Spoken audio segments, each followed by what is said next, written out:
It's Tuesday on Daily Delivery, but really, what day is it? Monday was a blur. I think today is Tuesday, but everything that happened Monday has me a little bit in a whirlwind. Pretty sure the calendar tells me that today's Tuesday, but hopefully I'll figure that out fully as the day goes along. Joking, of course, it is Tuesday on Daily Delivery, but lots to get to today after a busy Monday, like alluded to. So many things happening with the Vikings.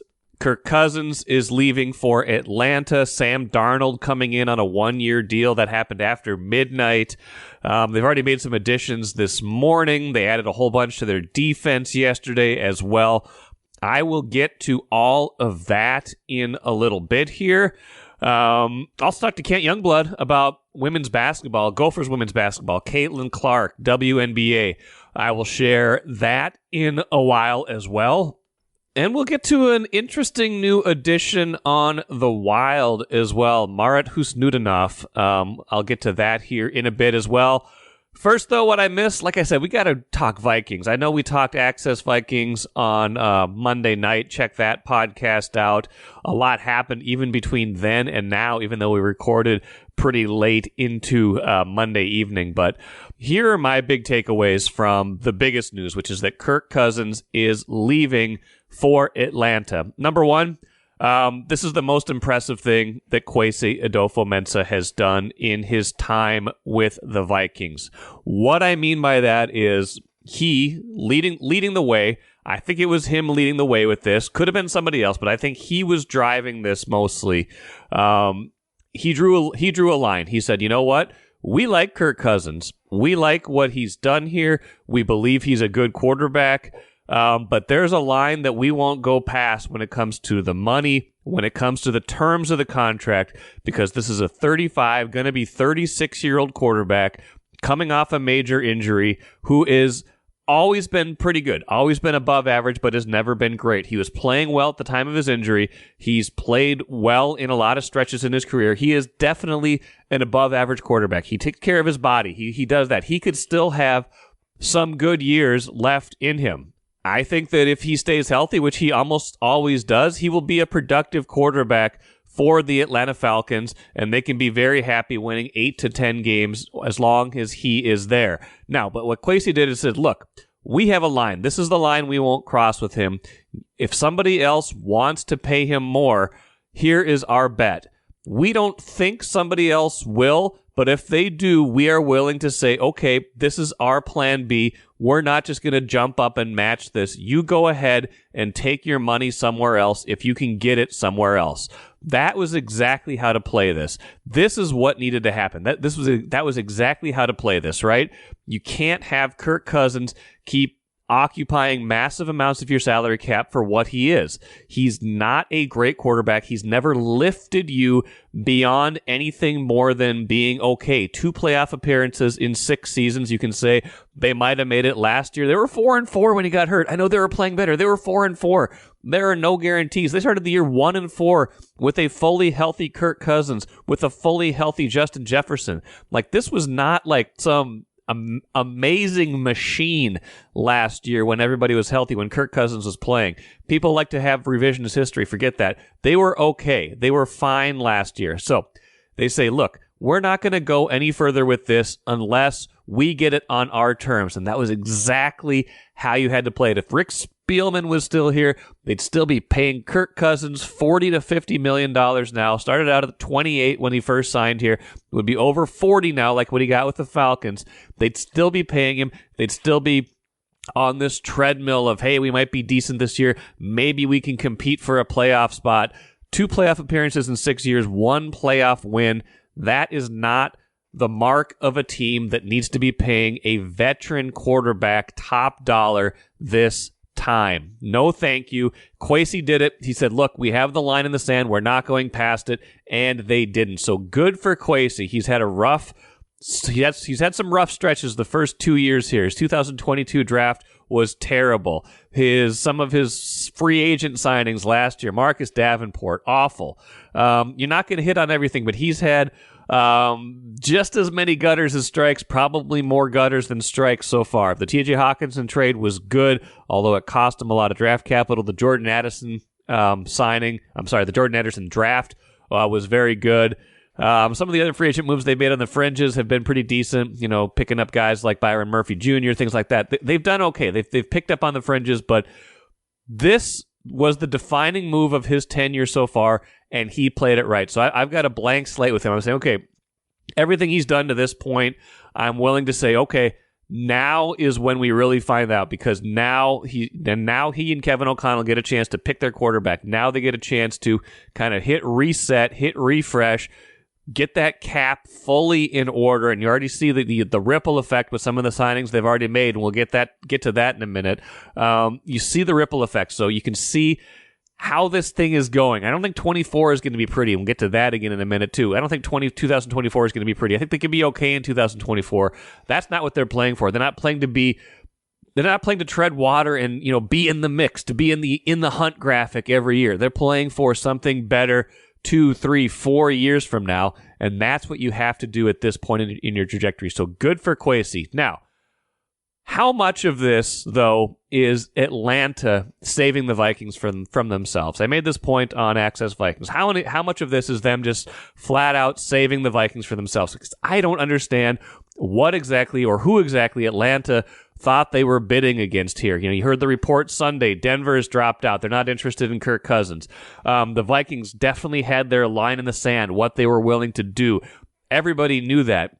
So for Atlanta to come in and make this kind of offer, and we'll get to the terms here in a minute. It is bonkers what the terms were once we saw the full scope of it. It was reported as a 4-year, up to $180 million deal with $100 million in guarantees. It actually feels like more than that if you take the practical implications into account. But we'll get to that here in just a minute. But I don't know who Atlanta thought they were bidding against. I don't know exactly what they thought they were doing other than securing, a decent quarterback, a good quarterback, above average quarterback. I'm maligning Kirk Cousins if I say decent. He's better than decent. He is certainly an upgrade for them. He will make them a contender in a bad division. I don't think it makes them a NFC contender. I think it makes them a contender to win a division in a bad division. They could win 10 games next season. I would not blink an eye if they won 10 games next season with improved quarterback play. So that's what they were after. I get it. I just think they could have gotten it for a lot less, but they went above and beyond. Any thought the Vikings might have of, should we match this? Should we try to finesse this? Are we really sure about this? Any kind of question they had about that was completely obliterated by this completely ridiculous, over-the-top Falcons offer. So if the Vikings had any kind of notion of doing the wrong thing, which would have been signing Kirk Cousins for at least 2 years, if they had a notion of doing that, Atlanta's offer completely wiped that out. So thank you to Atlanta. The Vikings should be sending them a thank you card if indeed they saved them, which I believe they did, from themselves to a degree.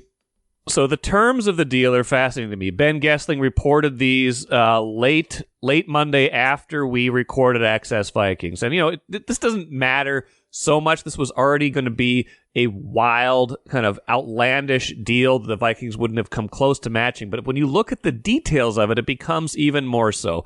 So if you looked at it and said, okay, 4 years, 180, but the initial reporting made it look like it was more of a 2 years for 90 kind of deal. But Ben's reporting shows that it feels like it's more of like a 3 for 135, $45 million a year if you break it down. So look at this. $50 million signing bonus, okay. Fully guaranteed base salary in 2024 of $12.5 million, but that's not that important. He's already got the $50 million signing bonus. He's getting $62.5 million in cash right away. 2025 fully guaranteed at $27.5 million base salary. So there's your $90 million guaranteed, right? You got $40 million in base for these next 2 seasons, plus the $50 million signing bonus. But 2026, this is the interesting part. He's got a $35 million base salary and a $10 million roster bonus. That's guaranteed only for injury right now, but is fully guaranteed by the 5th day of the 2025 league year. So if Kirk Cousins is still on the Falcons roster by roughly this point next year, 5 days into the league year starts tomorrow. If he's on their roster 5 days into the new league year in 2025, after only playing 1 season at that point for the Falcons, he will have his 2026 contract guaranteed. So there you go. That to me is just wild. That to me just feels wild. That I don't know. It feels like 3 for 135 is about what that feels like right now. So I don't know. I don't know what to make of all this. It feels like it's just monopoly money to a certain degree with all of this, but over $100 million guaranteed. Basically that third year feels like it's guaranteed at this point. It's just Mike McCartney is not an agent. He's a unicorn. I don't know what he does, how he gets these teams to do these deals, but he keeps doing it. So there you go. Those are the terms of the deal. That makes you think, okay, if you're a Vikings fan, even if you like Kirk Cousins, even if you wish they would have kept him, you can't keep him at that price. You can't keep kicking this can down the road and think you're going to get better, think you're going to get measurably improved at those numbers. So you got to feel like this was the time, especially when you see those terms. Now, Sam Darnold is the presumed starter, at least for the start of the 2024 season. Vikings and Darnold agreeing on a 1-year, $10 million contract. That happened again in the dead of the night. This was the kind of move I expected them to make as soon as we found out about Cousins, a 1-year bridge quarterback, and then, of course, now they turn their sights to the draft next month. Probably going to have to invest some future draft capital to move up to get the quarterback they want, unless the quarterback they really want is J.J. McCarthy, and he falls to them at number 11. So the draft becomes a major, major, major focus now. Sam Darnold is not supposed to be here for more than 1 year. He might not even supposed to be here for, starting for more than a handful of games. He's not had a successful start to his career, probably hoping that he's kind of this year's version of Baker Mayfield, right? The guy who was a high pick and then fell on some hard times and then came back. The thing I would say about that is Baker Mayfield came into last year with more accomplishment than Sam Darnold does. But I think he's revived his career to a certain degree, played better with Carolina towards the end of his tenure there, spent a year last season in San Francisco kind of regrouping, had a decent showing when he had to play there. So, again, the 1-year bridge quarterback, they weren't going to go and get someone for more than a year. Justin Fields was not a realistic option in this case, would have cost you draft capital, you're trading within the division, and Justin Fields has the last year of his rookie deal now and then a fifth-year option coming up. He feels like a 2-year investment for anybody that would want Justin Fields, so no thanks to that. So now, obviously, Sam Darnold is the incumbent. You would think, getting paid $10 million makes you think he is the incumbent starter until proven otherwise. Otherwise, he becomes an expensive backup. The bridge quarterback market is hot right now, by the way. That probably explains why he got such a deal. Guys are getting $8 to $10 million to be kind of that bridge guy, sometimes even more. So that's why it costs that much. So that's your quarterback next year. I'm not saying Sam Darnold will have a better 2024 season than Kirk Cousins. I don't think that is, in reality, that is not something somebody would predict. What I am saying is this. Overall, big picture, the Vikings will be much better off having gone this route. There might be struggles next year. That wouldn't be the worst thing in the world, you guys. Having a year where you kind of reset, regroup, figure out your direction, and oh, by the way, they just added a whole bunch of good defensive players in free agency already. They're upgrading other places already Monday. This was on my list already. They agreeing to terms with Aaron Jones on a 1-year deal, the running back from the Packers, who was great down the stretch last year. I know he's a little bit older. People have pointed out to me already, same draft class as Dalvin Cook. Are we sure there's enough tread left on the tires?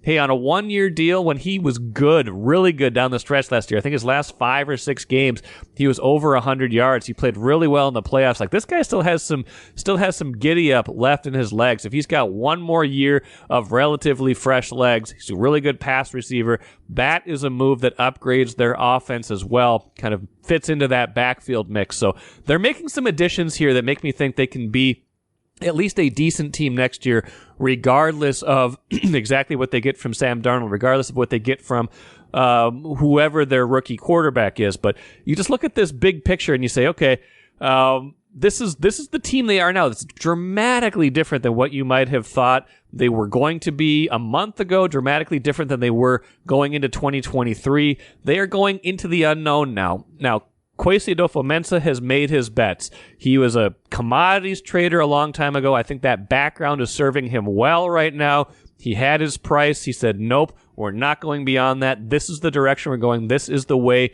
we are going to win the long game.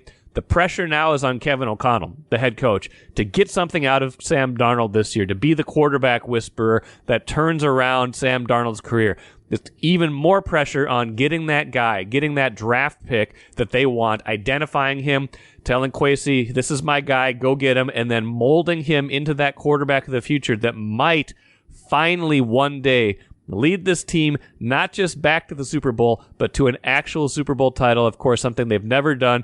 They haven't even been to the Super Bowl in almost 50 years, you guys. This is the path. This is the more likely path to get there. Not right away, but as the time goes on. This is the more likely path. They had to do this. This Kirk Cousins decision had to be made. I don't know exactly if they came to it 100% on their own, or if the Falcons were just too persuasive in their all-out pursuit of Kirk Cousins. However they got there, give some of the credit to Kwesi, give some of the blame to the Falcons. They got there, and now they can go forward. MGM Wine and Spirits is the choice for savings, service, and a great selection of spirits, pre-mixed cocktails, wines, and of course, ice-cold beers and hard seltzers. With over 30 locations throughout the Twin Cities and beyond, there's an MGM near you. Head to MGMWineandSpirits.com to find a convenient location in your area. Get social. Follow MGM on Facebook and Instagram for all the latest news and trends. Make great moments with MGM Wine and Spirits, your locally owned and operated choice for over 50 years. Save time, save money. Shop MGM. Good to have Kent Youngblood joining me today. Want to talk Big Ten women's basketball tournament, a little Gopher women's basketball, and then looking ahead to the Lynx, Kent. Monday, they introduced a couple of their free agents. The season will be here before we even know it. I'm sure you'd like to have a little bit of a pause, but it'll be here fairly quickly. First, how you doing? I'm good. It'll be interesting. I don't know how many times in the last, decade plus will the Lynx and perhaps the Wolves be playing at the same time? We'll see. That's not something we've had to worry about in the past. We'll see. Wolves got to get over their injuries and make sure they can play without Cat. They'll be okay. They're gonna be a home seed, I would think, in the first round at the very least, even if they don't maintain the top spot, which they've already kind of lost already. But you're over at Target Center for a lot of this past weekend. Saw the Iowa Caitlin Clark show. What do you make of this phenomenon? Because it's I was over there Friday watching it. It's something else to see in person how Iowa travels. What she has brought to the women's college game. Well, I mean, Iowa was already kind of a well-known, rabid fan base, right, before she got there, and it's kind of been a synergistic thing of having a great player who's basically a hometown player. Yeah, she's from Des Moines, right? Yeah, and Iowa's already rabid fan base.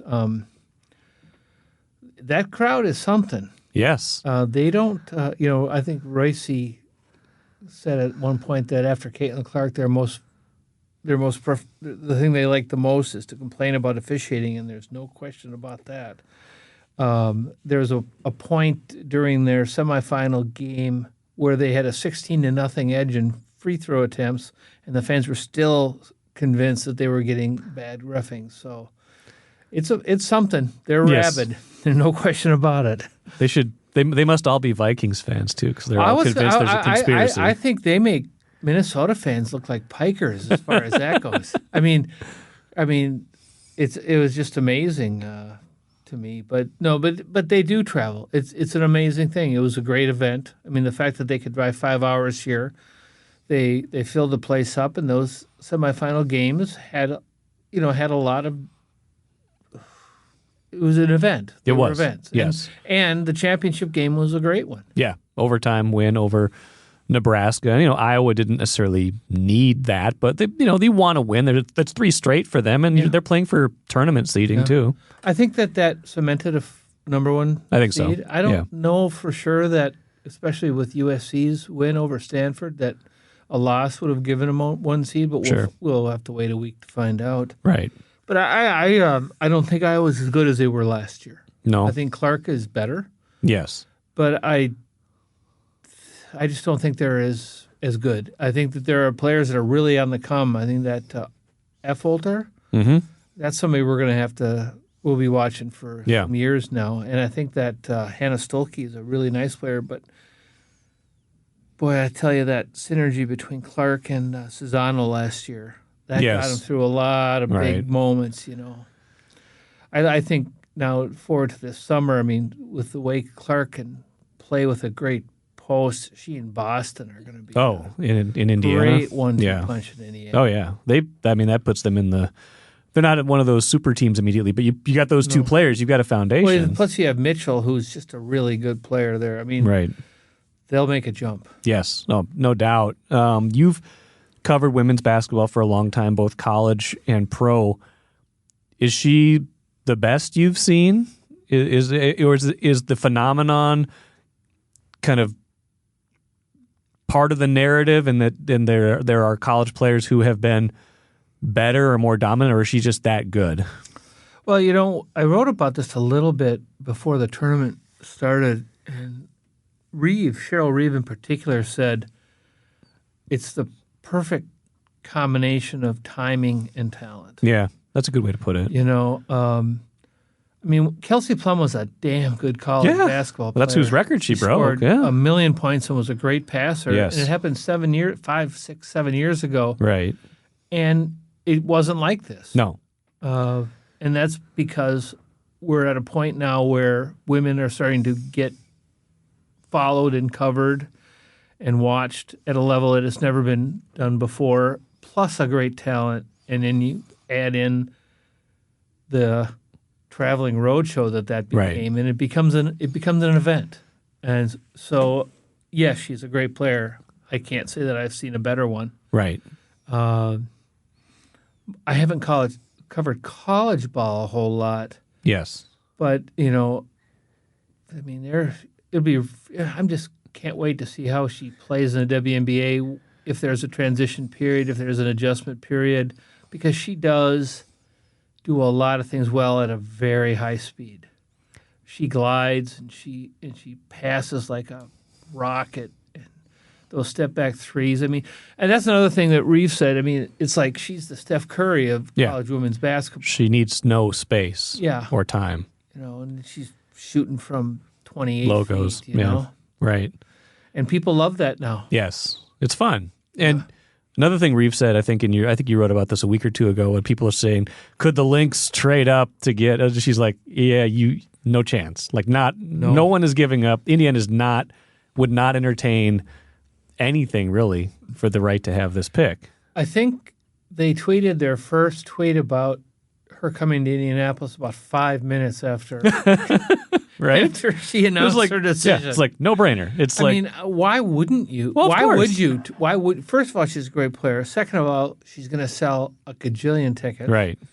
That's just about as far away from Iowa City as Minneapolis is. That true. Fans are going to travel. It would make no sense on any level. Yeah. To move that. I think that's true. I think Reeve said you could offer the farm, and the farm wouldn't be enough. That was the quote I remember. That was great. Was not as great of a finish for the team you primarily cover this time of year, the Gopher women's basketball team. Obviously, we know about the injury to Mara Braun. Obviously, the Sophie Hart injury hurt a lot as well. That said, it seemed like head coach Don Plitzowite was frustrated with the output from the remaining players, and maybe not so much when they finally did win that game in the Big Ten tournament, kind of at least got some of the taste out, like, hey, okay, we're not going to finish like this, but their last 2 regular season games, they lost by 104 points combined, even without 2 of your best players. You would not like to see that to happen. The Penn State loss, I think she was most frustrated with. I think she felt that was the first game where maybe on some level the players just kind of said, gave up on that. Can't do it. Yeah.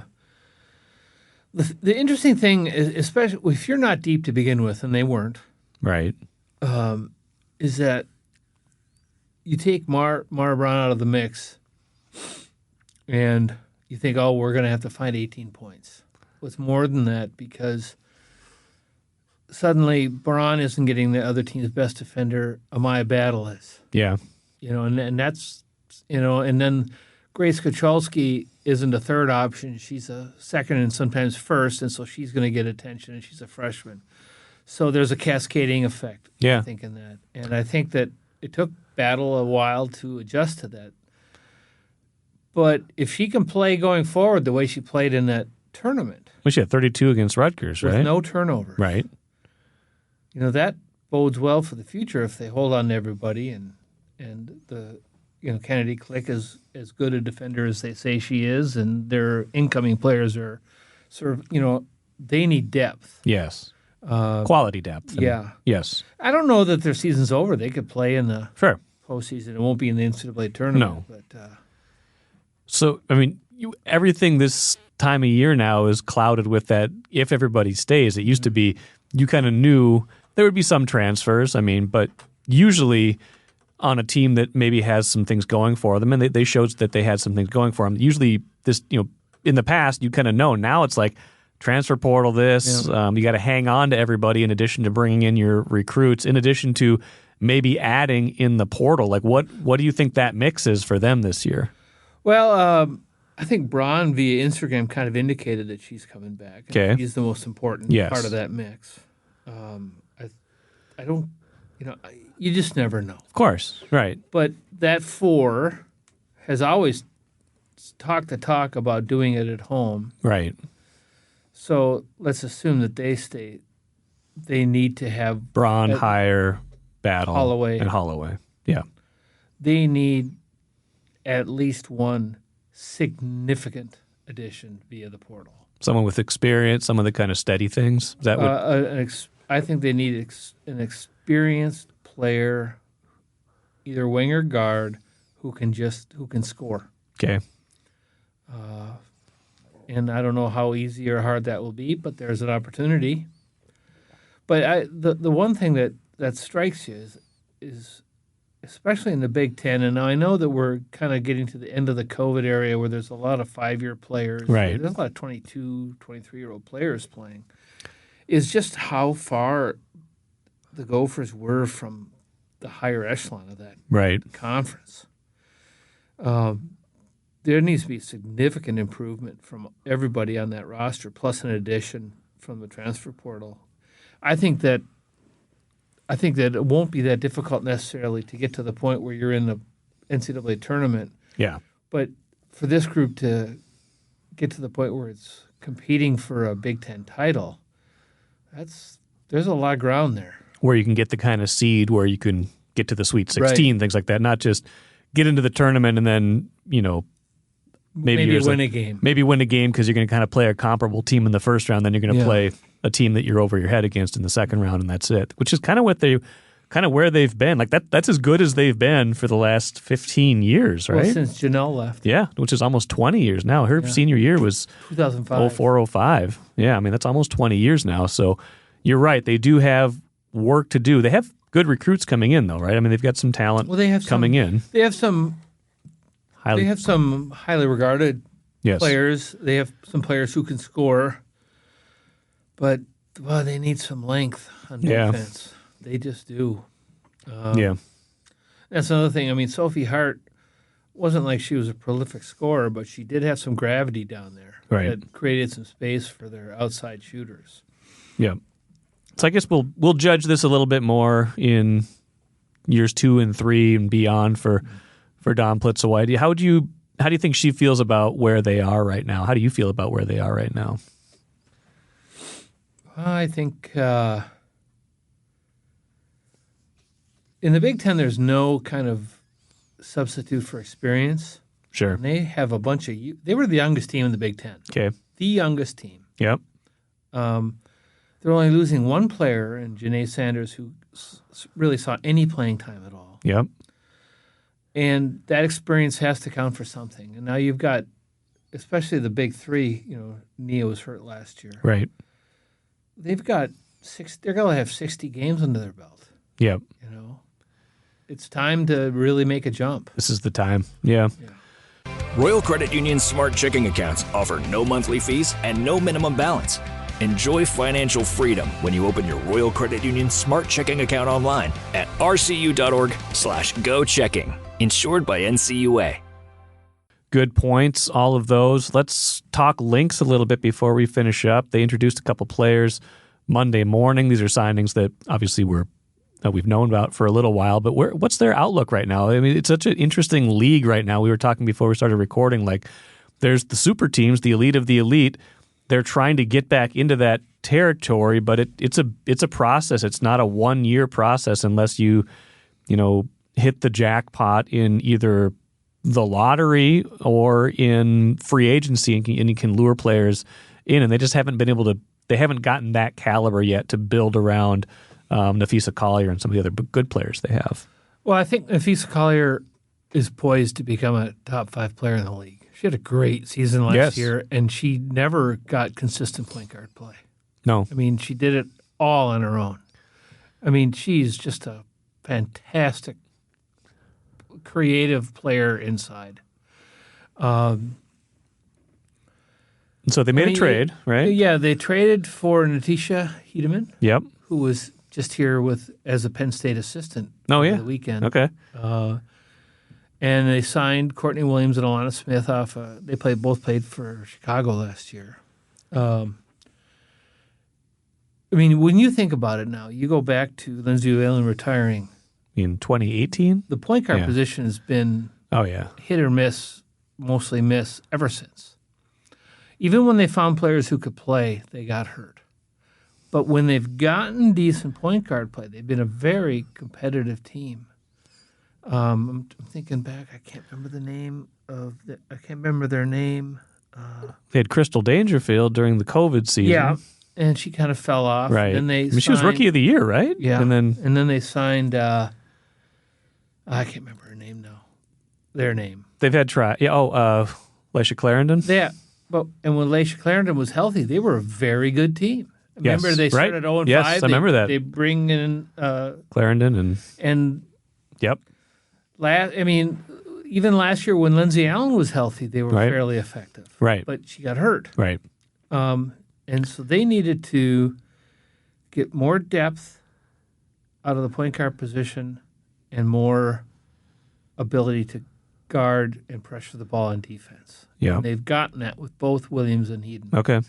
Williams is has been a two-guard her whole career until last year, where they had her play the point, and her scoring went slightly down, but her assists nearly doubled, and she didn't turn the ball over anymore. She's, in the pick and roll game, she's kind of a legendary mid-range player, which is not necessarily the hottest thing these days in the game. But in the pick and roll game, that can be really good. Yeah. And plus, now they have some depth there. They can survive an injury. And this Alana Smith that they signed had a career year last year. She'd never been a consistent starter. Last year she got the opportunity and she was healthy. Scored almost 10 points a game and averaged 7 rebounds a game. Sure. Reeve said today that her defense is so tenacious that Fee told her to sign her because she was tired of playing against her. Okay. But they need a rim protector. She's a 6'3" person who can protect the rim. They haven't really had that since Phil left. No, that's true. They have not. They've played some decent defense, but you think of some of the posts they've had. I mean, Shepard is not a rim protector. No. Good rebounder, but not a rim protector. They have somebody who maybe can do that a little bit. Okay. They're a much longer team than they were 2 years ago. Dorka Juhas is longer, and Diamond Miller is a long, lean player, and Alana Smith, I think you'll find, is that. Okay. I think they'll be, Reeves, they were a kind of a bottom half of the team, of the league team in both offense and defense last year. Okay. But, but when they got stops, they were a top 3 offensive team when they weren't taking the ball out of the bucket. Yeah. And they were just playing initial offense. Yeah. And they think, so when, everybody says we would need to add scoring, but she wanted to add defense because when they get stops, they're effective. Yeah.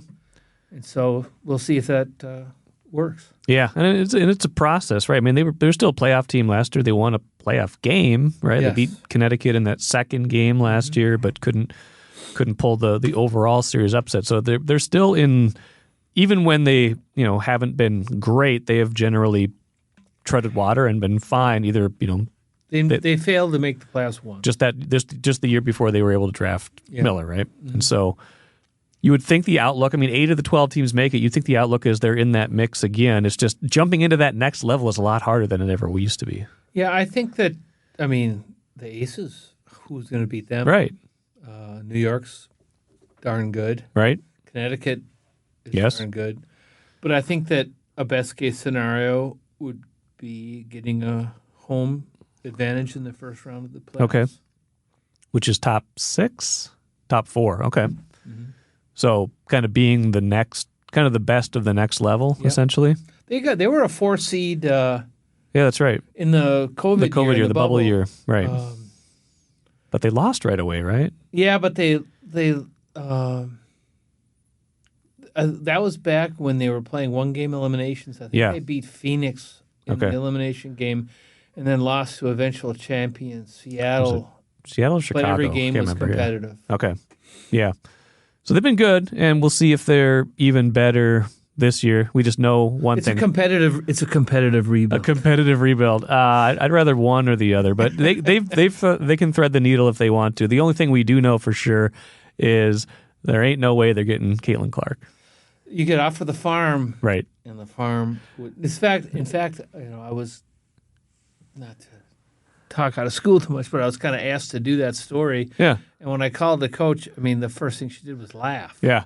No, it's fine. We have to know for sure, but yeah, there's no way anybody's trading that pick. That's gold. That would be like trading the pick for LeBron James. You just don't do that. Or it would have been like the Lynx trading the pick that they used to take Maya Moore. Right. Why would you do that? Yeah, you have guaranteed stardom and guaranteed draw for years and years to come. Yeah, the perfect combination of ability and saleability. Yes, indeed. Well, Kent, you did a great job covering the tournament and the Gophers all year. We look forward to your Lynx coverage as well.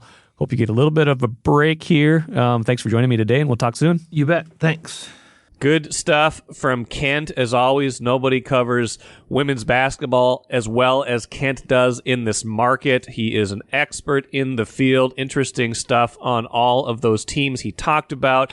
And a nice break from all the football we are probably going to talk about this week, and that's probably a good time, I guess, to plug tomorrow's show. Chip Scoggins expected to join me. He will weigh in with me on the Kirk Cousins news, all the Vikings offseason stuff, so that will be coming up on Wednesday's show.